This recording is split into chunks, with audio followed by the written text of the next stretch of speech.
Alhamdulillahi Rabbil Alamin wa bihi nasta'inu ala umuri dunya waddin. Wassalatu wassalamu ala asyrafil anbiya'i wal mursalin wa ala alihi wa sahabatihi wa dhurriyyatihi wa man ihtada bihadihi ila yaumiddin, amma ba'du. Bapak, Ibu, Saudara sekalian yang dimuliakan Allah, alhamdulillah kita bersyukur kepada Allah. Malam hari ini Allah mudahkan kita untuk melanjutkan kajian kitab Riyadhus Shalihin. Semoga semua kegiatan baik ini dicatat ibadah oleh Allah Subhanahu wa taala dan menjadi pemberat timbangan kita nanti di Yaumul Mizan. Yang dimuliakan Allah, bab terakhir yang kita bahas yaitu bab al-amru bil ma'ruf wan nahyu 'anil munkar. Bab ini bercerita tentang pentingnya seorang yang mengajak berbuat baik dan mencegah kemungkaran. Penting sekali. Dan di pertemuan sebelumnya kita sudah sampai di hadis-hadis terakhir. Di antaranya yang kita bahas adalah riwayat dari Hudzaifah bin Yaman. Rasulullah sallallahu alaihi wasallam bersabda, "Walladzi nafsi biyadihi," demi jiwaku yang ada dalam genggaman tangannya, "La ta'murunna bil ma'ruf wa la tanhauna 'anil munkar." Hendaklah kalian suruh kebaikan atau cegah kemungkaran. Aw la yushikanallahu an yub'atsa 'alaikum iqaban minhu.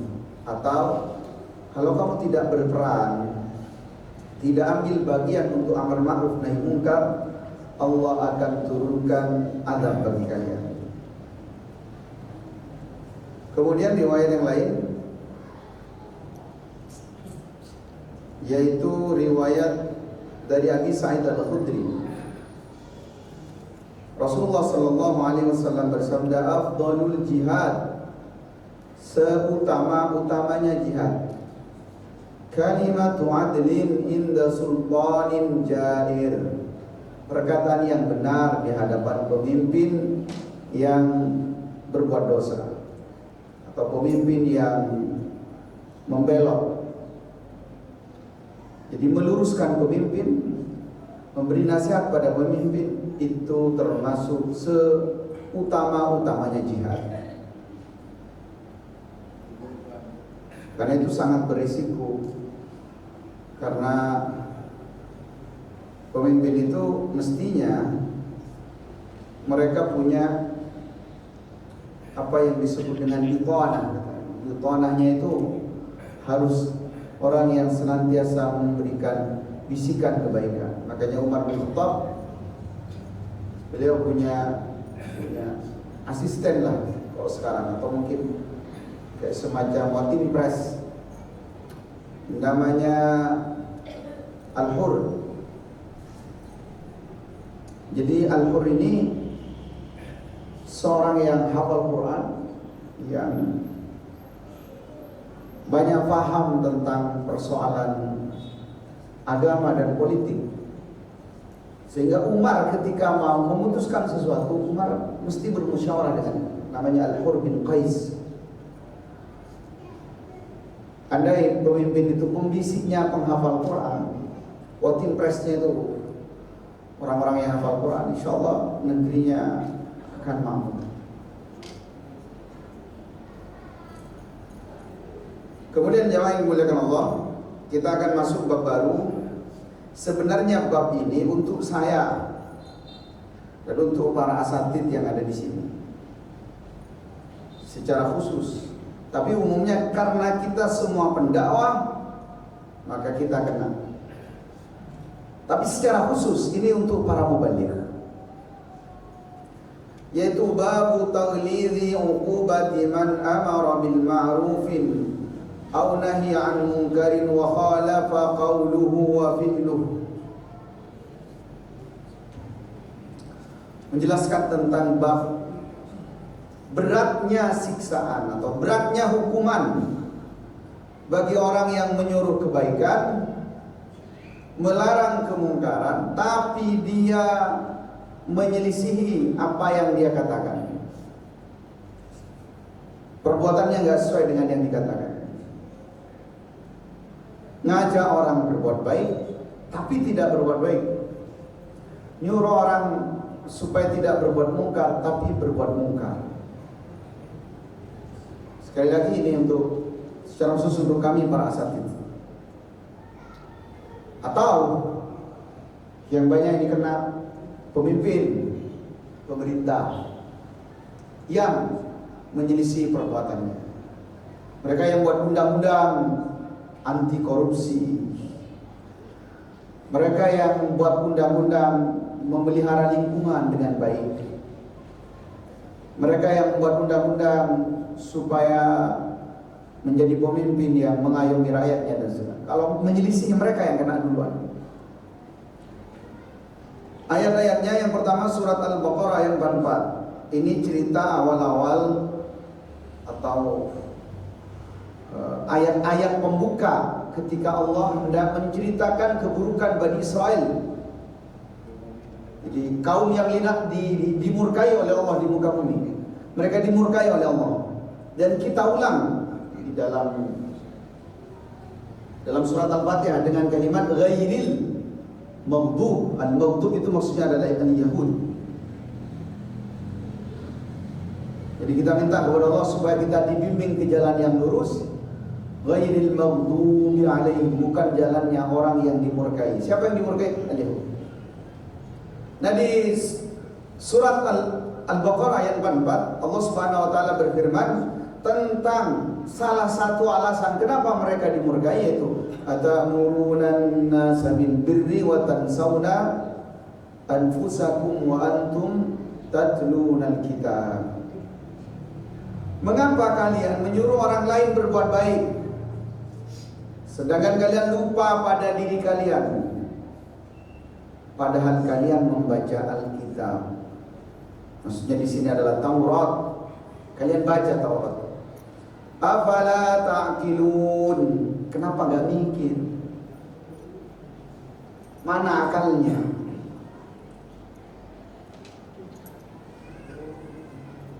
Mereka dimurkai oleh Allah. Salah satunya adalah karena rahib-rahib itu yang ngerti Taurat cuma bisa ceramah, yang ngerti Taurat cuma bisa ngajak orang. Di balik itu mereka yang tidak melaksanakan apa yang mereka suruh dan mereka langgar apa yang mereka larang. Tapi ingat Pak, meskipun al-maghdub itu maknanya adalah dimurkai, tapi kadang-kadang untuk urusan dunianya Allah berikan sebagian Allah.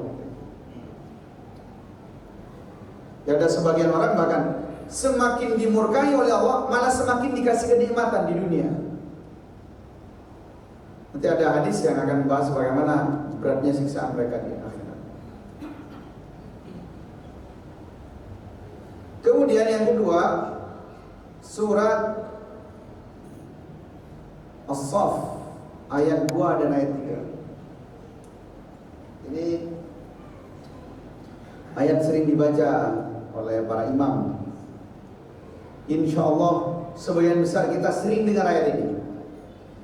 Ya ayyuhalladzina amanu lima taquluna ma la taf'alun. Wahai orang-orang yang beriman, kenapa kamu mengatakan sesuatu yang kamu tidak lakukan? Kabura maktan, teramat berat maktan, murkanya Allah. Antaqulu 'ala Allahi ma la ta'lamun. Kamu mengatakan sesuatu yang ma la ta'malun. Kamu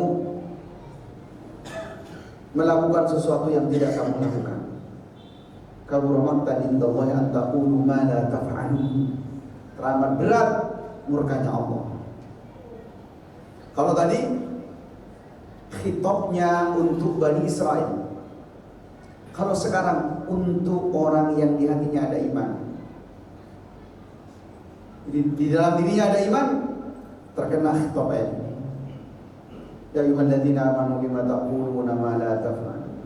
Kabura maqtan indallahi an taqulu ma la taf'alun. Ini kenapa? Dan ini sebagai satu pemahaman bahwa orang yang melanggar ucapannya sendiri tetap dihukumi beriman, tetap dipanggil keimanan, karena di dalam dirinya ada iman. Tapi mereka imannya bermasalah. Sama dengan ketika ada yang mempersoalkan satu hadis. Ini dipersoalkan oleh orang-orang Mu'tazilah. Orang Mu'tazilah mengatakan begini: orang kalau di hatinya ada keimanan, tetapi dia bermaksiat, maka dia nanti tidak bisa diadab. Karena di dalam dirinya ada keimanan. Sehingga mereka buat istilah al-manzilatu bainal manzilatain. Mereka enggak di surga, juga tidak di neraka. Apa yang dipakai? Yaitu hadis Nabi SAW, la yazni az-zani hina yazni wa huwa mu'min. Tidak akan berzina orang yang berzina kalau dia beriman. Wa la yasriku as-sariqu hina yasrik wa huwa mu'min. Dan tidak akan mencuri orang yang mencuri kalau dirinya beriman. Jadi kalau di dalam dirinya masih ada iman, gak mungkin dia melanggar, kata mereka. Tetapi yang di sini yang dimaksud adalah orang yang bermasalah imannya. Bukan dalam dirinya gak ada iman sama sekali. Orang-orang yang maksiat, orang-orang yang berzina, jangan ditanya mereka gak beriman pada Allah. Beriman. Orang yang korupsi, orang yang mencuri, beriman. Tapi ada yang masalah dengan keimanannya. Maka di ayat ini Allah tetap panggil dengan ya ayyuhalladzina amanu, wahai orang-orang yang beriman. Lima taquluna ma la taf'alun. Sama dengan ada hadis, la yu'minu ahadukum hatta yuhibba li akhihi ma yuhibbu li nafsihi. Ada yang manai, enggak beriman kalian sampai salah seorang di antara kalian mencintai saudaranya sebagaimana mencintai dirinya. Yang dimaksud di situ bukan tidak ada iman, tapi tidak sempurna iman kalian kalau kalian masih lebih mencintai diri kalian daripada saudara kalian.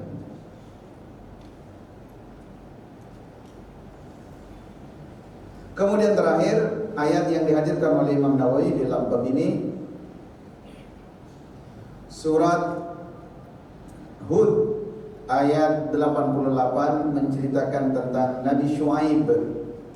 Nabi Syuaib mendapatkan satu kaum yang melanggar rata-rata di pasar ketika mereka bertransaksi, yaitu menakar timbangan. Jadi kaumnya itu suka curang ketika menimbang. Itu kaumnya Nabi Syuaib. Maka Nabi Syuaib ketika mengajak mereka, Nabi Syuaib ini memastikan pada mereka bahwa dirinya tidak akan melanggar. Apa kata beliau? Wa ma uridu an ukhalifakum ila ma anhaakum an. Saya tidak ada keinginan sedikit pun untuk saya langgar apa yang saya larang dari kalian. Salah satu nabi yang diceritakan dalam Al-Quran itu Nabi Syuaib. Dan Nabi Syuaib memberikan tauladan bagi kita, memastikan bahwa sesuatu yang diperintahkan pada orang lain dia akan mulai dirinya, dan sesuatu yang dilarang dari orang lain dia akan benar-benar menjauhinya. Kemudian jamaah yang dimuliakan Allah, kita akan masuk ke satu hadis. Satu hadis tentang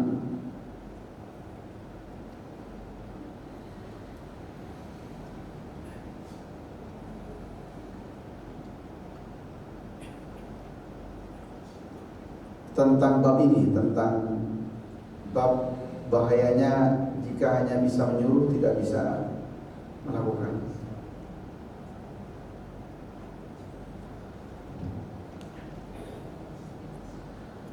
Wa an Abi Zaid Usamah bin Zaid bin Harithah dari Usamah bin Zaid. Usamah bin Zaid, salah seorang sahabat muda yang cerdasnya luar biasa, pandai strategi perang, pemberani, sehingga umur 19 tahun sudah ditunjuk jadi panglima perang. Umur 19 tahun ditunjuk oleh Nabi untuk jadi panglima. Kemudian Nabi wafat dan diteruskan oleh Sayyidina Abu Bakar. Sayyidina Abu Bakar tetap menunjuk Usamah bin Zaid untuk mimpin perang. Anak-anak sekarang 19 tahun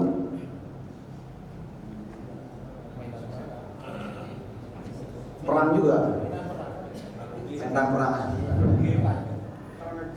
Insyaallah manusia di zaman dulu memang luar biasa, karena dekat dengan Al-Quran, dekat dengan Nabi Muhammad, dekat sekali, barokahnya luar biasa.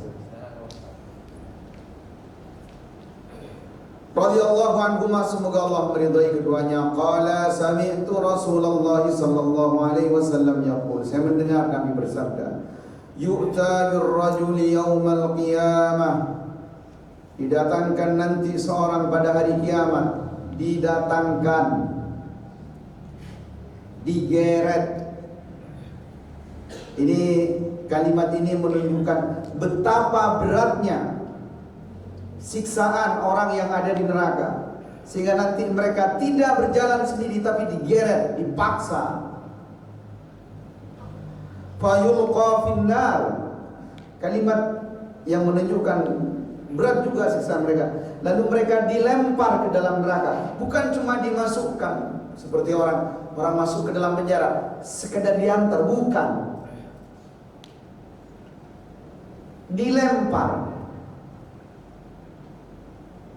Jadi orang ketika masuk neraka itu tidak seperti pelanggar-pelanggar di dunia yang, mohon maaf, mungkin kalau dia pejabat mungkin orang masih segan, masih diiringi masuk ke penjara, itu masih diiringi. Kadang-kadang orang-orang yang jaga penjaranya juga masih ada segan-segannya. Mungkin dulu dia pernah jadi orang hebat, orang keren. Tapi orang yang masuk ke dalam neraka, pertama yukta, didatangkan, itu dengan dipaksa. Kemudian yang kedua yulqa, dilempar. Lempar itu lebih kuat kalau pakai bahasa Madura, eyon talaki, eyon talaki. Fatandaliku aktabu batni, lalu terurai. Karena kuatnya lemparan itu, ketika sampai di neraka, keluarlah aktab. Aktab itu kayak isi-isi yang ada dalam perutnya, ususnya itu keluar, terurai.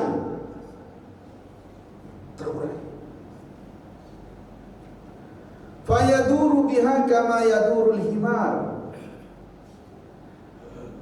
mereka berkeliling dengan usus yang terlilit itu. Mereka keliling di neraka seperti keledai berkeliling, mengelilingi. Jadi firroha, di tempat penggilingan, di tempat penggilingan. Dulu di Arab itu sebelum, ya sama mungkin di kita tapi beda alat saja. Sebelum adanya selip atau teknologi canggih seperti sekarang, ketika menggiling gandum atau untuk memeras anggur, itu mesinnya pakai himar, jadi himar keliling. Di tengah-tengah itu ada batu, ada yang lihat. Jadi nanti umpama itu keliling nggak selesai dengan usus yang terlilit, yang terurai, yang keluar semua isinya. Fayajtami'a ilaihi ahlun nar, lalu orang-orang yang ada di neraka kumpul ditonton penduduk neraka. Dia ada di neraka, ditonton penduduk neraka. Fayaqulun, lalu orang-orang saling berkata, ya fulan, ya fulan, kamu kan ustaz itu. Ya fulan, si anu. Di penduduk neraka mengenali. Malaka, kamu ada apa? Kamu kok di sini? Kamu kok di sini? Alam taku ta'muru bil ma'ruf wa tanha 'anil munkar. Bukankah kamu dulu yang paling sering nyuruh orang berbuat baik, dan kamu yang paling sering nyuruh melarang orang dari berbuat munkar? Kenapa kamu di sini? Fayaqul, maka dia berkata, bala, iya, tentu saya menyuruh. Kuntu amuru bil ma'ruf wa la atih. Saya nyuruh orang-orang berbuat baik, tapi saya tidak melakukannya. Tidak melakukan. Wa anha 'anil munkar wa atih. Saya yang melarang orang berbuat jahat, tapi saya melakukannya. Hadis ini sahih dan di level kesahihan tertinggi karena lafadznya muttafaqun alaih. Muttafaqun alaih itu Bukhari dan Muslim, lafadz hadisnya persis. Di bawahnya itu sedikit ada rawahu syaikhan, diriwayatkan oleh dua syekh, Bukhari Muslim juga, tapi lafadznya berbeda. Kadang kalau berbedanya agak selisih, nanti ulama-ulama yang menuliskan setelahnya wa fi lafzi Muslim, sedangkan di lafadz Muslim begini. Muttafaqun alaih, disepakati oleh Bukhari dan Muslim. Coba yang dimuliakan Allah. Yang pertama yang kita ambil dari hadis ini tentang bagaimana pedihnya atau beratnya siksaan penduduk neraka nanti. Penduduk neraka itu mulai sejak dari sakaratul maut itu sudah beda perlakuannya. Kalau penduduk surga kan di babul istiqomah dulu kita bahas. Begitu dia sakaratul maut, apa?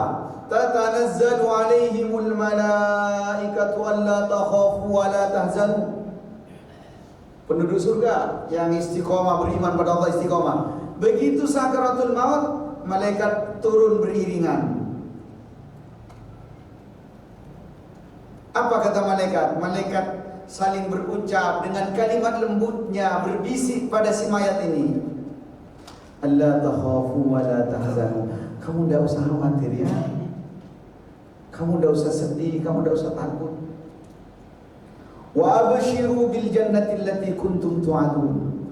Kamu dapat kabar gembira. Kamu akan masuk ke dalam surga sebagaimana yang dijanjikan.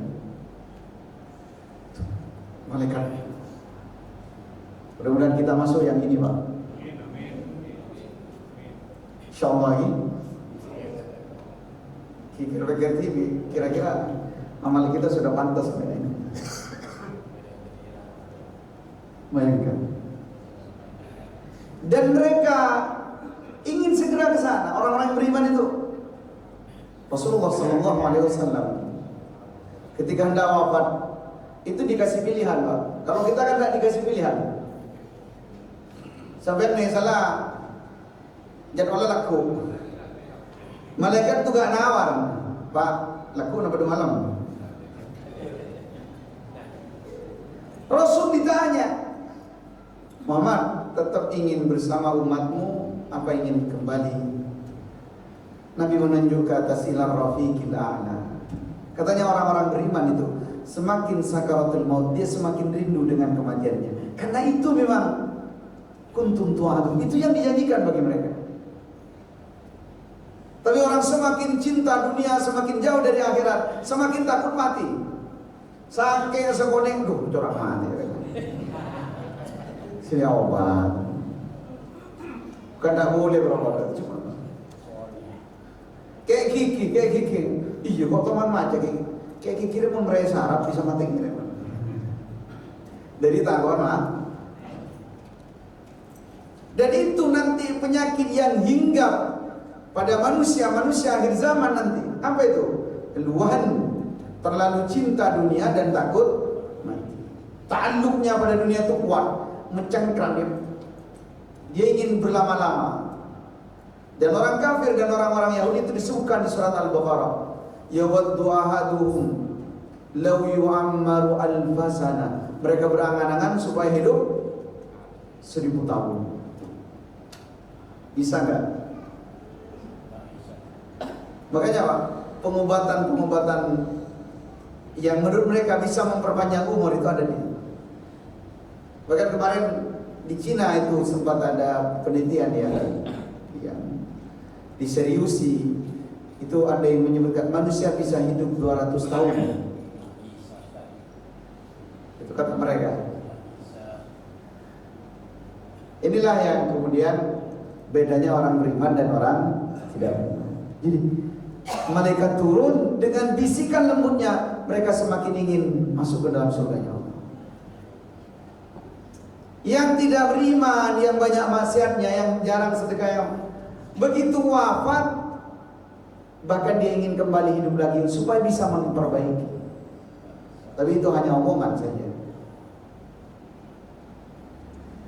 Sedangkan orang-orang yang fajir, orang-orang yang banyak dosa, apa yang disebutkan dalam ayat? Yadribuna wujuhahum wa adbarahum. Malaikat datang pada orang yang sedang sakaratul maut dan amalannya banyak maksiatnya. Malaikat datang mukul wajah mereka, ditonjok-tonjok wajah mereka. Wa adbarahum, di punggungnya juga. Jadi mereka dikeroyok oleh mereka. Itu belum masuk ke alam barzakh, sakaratul maut.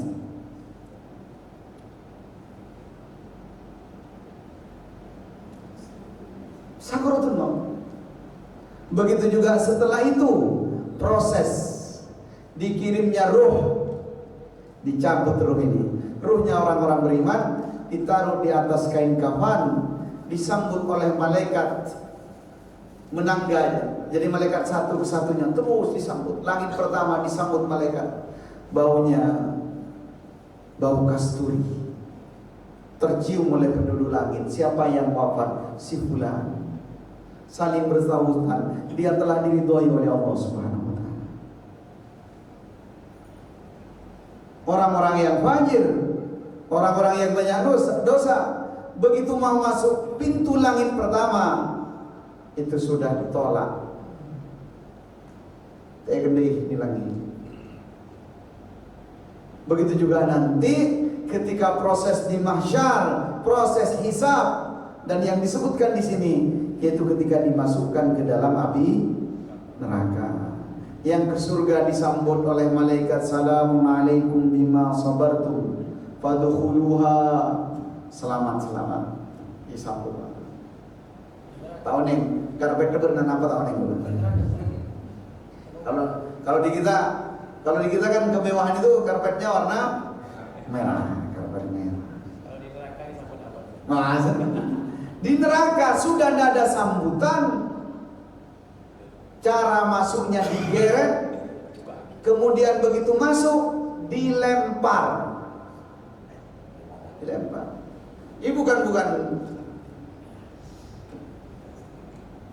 ini supaya kita semakin cinta kebaikan.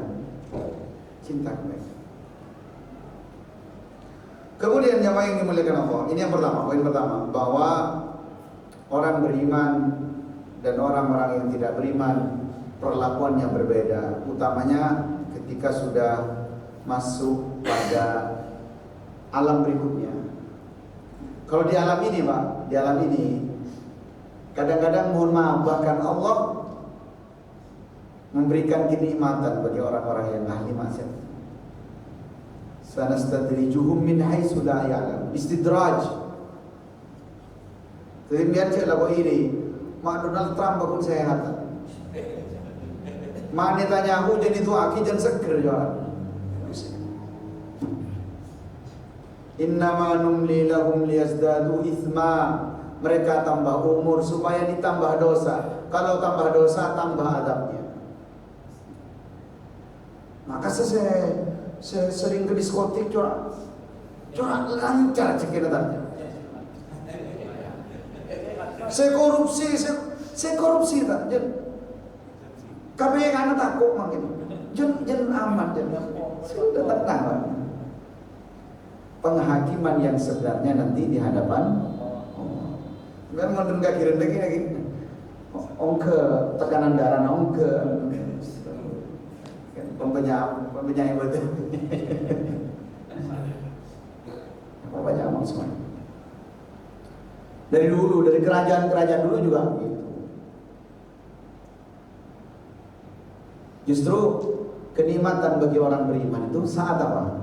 Saat Allah uji dengan ujian. Dia sadar kalau sedang diuji, itu nikmat luar biasa. Siksaan yang paling berat itu kalau orang sedang dijauhkan dari kebaikan tapi dia sadar, tidak sadar. Justru itu disebut dianggap berat. Amanlah. Dia berbuat jahat, kemudian dia akan adali supaya selamat. Dia merasa selamat, padahal itu hanya tambahan azab, tabungan. Ma yudakhiruhu fil akhirah. Itu sebagai tabungan untuk akhirat. Kemudian jamaah yang dimuliakan Allah, hadis ini juga menunjukkan betapa mengerikannya pemandangan akhirat, sehingga Nabi SAW pernah satu ketika datang ke masjid, tiba-tiba ada beberapa sahabat yang kumpul di teras-teras masjid itu, di pinggiran masjid. Sahabat ini sedang kumpul ngobrol-ngobrol sambil tertawa, gitu, ketawa.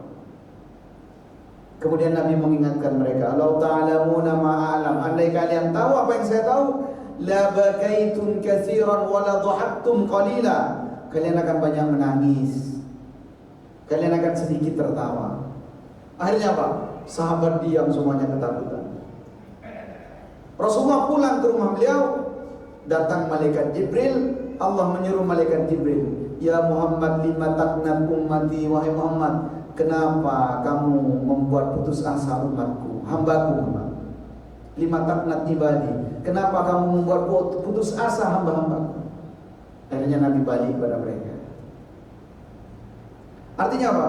Rasulullah Sallallahu Alaihi Wasallam diberikan kemampuan oleh Allah, tentu dengan izinnya, untuk melihat mandor al-mafsad, pemandangan yang mengerikan, teramat mengerikan, yaitu pemandangan orang yang sedang disiksa di neraka. Ini seperti ini, keluar isi perutnya. Tentu banyak hadis-hadis yang menceritakan seperti ini. Ada yang keluar matanya, ada yang tubuhnya dibelah-belah, ada yang di macam-macam. Nah, salah satunya ditampakkan kepada Nabi Muhammad SAW. Maka Rasulullah bercerita di sini. Kemudian jamaah yang dimuliakan Allah, di sini juga ada tamsil, permisalan. Fayaduru kama yadurul himar fir rawha. Jadi mereka berkeliling seperti berkelilingnya keledai di tempat penggilingan. Ini supaya lebih memahamkan pada mustami. Saya sering menyampaikan ini. Jadi banyak hadis-hadis yang menyebutkan permisalan. Memang itu muter seperti itu supaya lebih paham betapa dahsyat siksanya. Seperti muternya keledai pada masa Arab saat itu, muter terus. Sudah di dalam neraka, panasnya luar biasa, isi perutnya dikeluarkan, kemudian muter mengelilingi neraka. Kemudian jamaah yang dimuliakan Allah, ini utamanya ya di sini. Saya kira ada sebagian asatid di sini, atau kita yang nyuruh anak-anak kita, nyuruh keluarga kita dan seterusnya. Hadis ini, Pak, jangan dijadikan rem kita berhenti nyuruh orang lain berbuat baik, bukan. Mak takut tak? Tentang nyuruh orang dia budi. Kalau sampean tahu tidak nyuruh orang, sampean kena 2. Ini mana orang pengajian? Sampean kena 2. 1, kitmanul ilm, sampean menyembunyikan ilmu. Yang kedua, sampean tidak nyuruh orang lain. Bahkan 3, kalau sampean misal, sampean tahu wajibnya zakat. Zakat itu wajib. Sampean sudah dapat kewajiban zakat. Akhirnya apa? Saya nggak mau mengingatkan orang lain karena saya belum membayar zakat. Maka sampean kena dosa tidak bayar zakat, kena dosa menyembunyikan ilmu. Ada orang lain tidak bayar zakat, tidak diingatkan. Enten dulu benih biar sampean tidak ikut pengajian, bukan. Tapi orang yang tadi itu harus nyampe. Dan ini yang paling berat bagi para sahabat, termasuk saya. Bahkan di 3 orang yang jadi bahan bakarnya api neraka, ada 1 menit. 3 orang jadi bahan bakarnya api neraka. Salah satunya apa? Orang yang mengajarkan ilmu supaya dikatakan alim. Selain dari ancaman hadis. Baik, kita simak adzan dulu, nanti mungkin setelah adzan kita lanjutkan sedikit.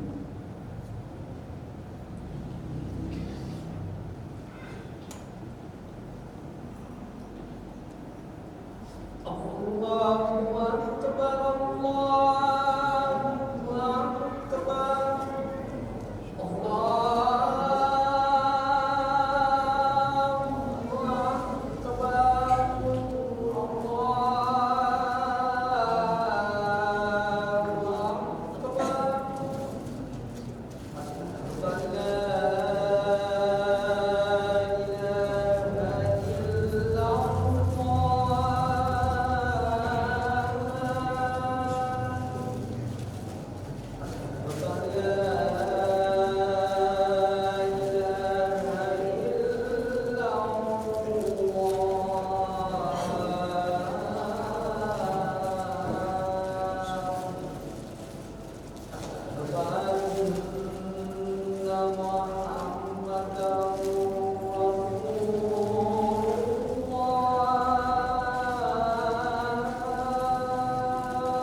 Baik, kita lanjutkan sedikit.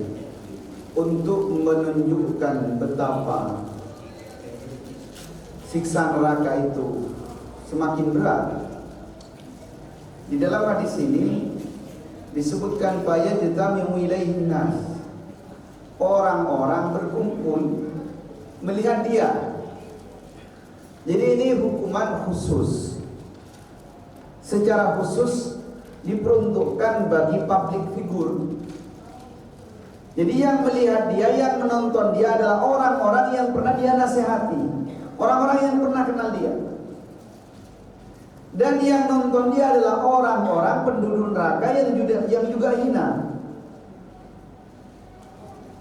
Jadi kalau ada orang yang ditertawakan oleh orang hina, jadi yang tertawakan dia orang yang itu berarti dia sangat dihinakan. Makanya dulu ada Juraij. Insya Allah sebagian kita ingat kisah Juraij. Juraij ini dipanggil ibunya, padahal beliau dalam keadaan sholat. Singkatnya, beliau lebih mementingkan sholat daripada panggilan ibu. Akhirnya ibunya doa, semoga suatu saat Juraij dipermalukan di hadapan pelacur.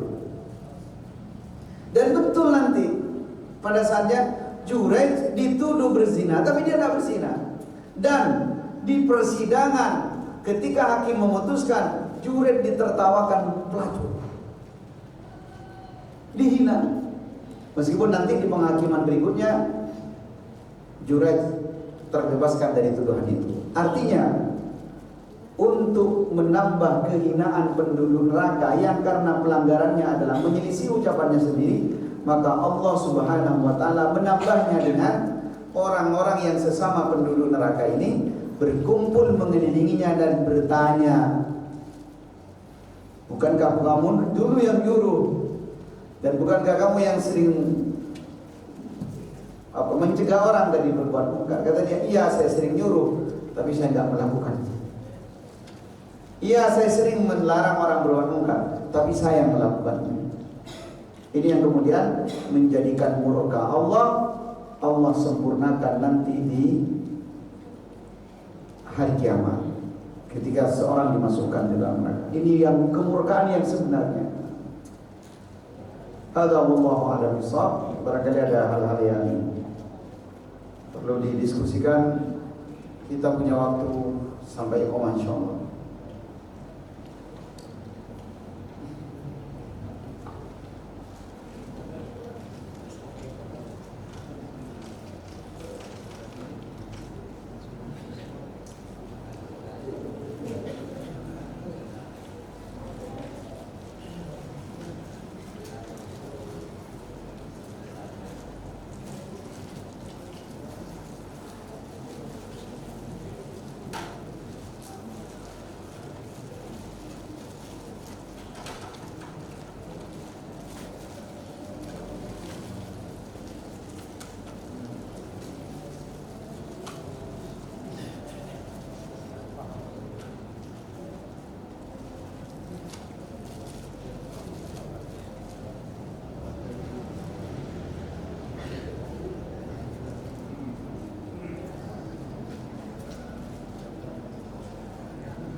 Ustaz Z, ada Ustaz Z? Maafi. Baik, jamaah yang dimuliakan Allah, ini beberapa ayat dan satu hadis yang kita bahas pada malam hari ini. Mudah-mudahan Allah Subhanahu wa taala mudahkan kita untuk terlibat dalam kebaikan, menyuruh orang berbuat baik, melarang mereka dari berbuat munkar, serta mengindahkannya dalam diri kita masing-masing. Dan mudah-mudahan Allah Subhanahu wa taala senantiasa menguatkan pemahaman kita dan memberikan ilmu yang bermanfaat. Aqulu ma tasma'un wa astaghfirullah li wa lakum wa lisa'iril muslimin wal muslimat innahu wal ghafurur rahim. Subhanakallahumma bihamdika asyhadu an la ilaha illa anta astaghfiruka wa atubu ilaik. Sallallahu ala nabiyyina Muhammadin sallallahu alaihi wasallam. Walhamdulillahi rabbil alamin. Assalamualaikum warahmatullahi wabarakatuh.